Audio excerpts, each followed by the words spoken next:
Það er ekki flottur leikur hjá ykkur, góð útfærsla eins og þið hafa verið búin að lesa FSU ansi vel. Já, algjörlega og við höfum náttúrulega spilað við þetta lið, ég veit ekki hversu oft núna síðustu 2-3 ár og þetta eru meira og minna sömu gæjarnir, við vitum hvernig þeir spila, þeir vita hvernig við spilum og í dag höfum við þetta 20 stigum og við komum með brjála sjálfstöðust inn í næsta leik, það er alveg á hreinu.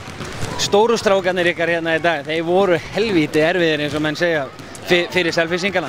Bara eins og allir í þessari deild vita að þegar stórumennir eiga góðan leik, þá er ekki hægt að stoppa okkur. Það er bara þannig. Segðu okkur stöðuna á Bjarna, hann spilar ekkert í seinni hálfleik, er þetta eitthvað alvarlegt? Sko, Bjarni snýr sig á móti IA fyrir í vetur, hann hvíldi einn leik en þú veist, þetta er sterkur strákur, hann er mjög ökklana í góðu lagi og við bara vonum að hann komi inn, ef ekki, þá erum við með nóga mönnum á bekknum.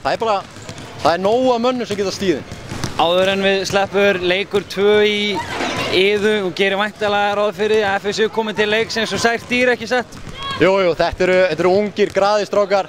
Þeir eiga nóg af orku eftir. Við fundum það bara núna, við sjáum hérna í lokin að þeir voru bara ekkert að gefast upp, við erum 20 stigum undir og þú veist, það verður að gefa þeim kredit fyrir það.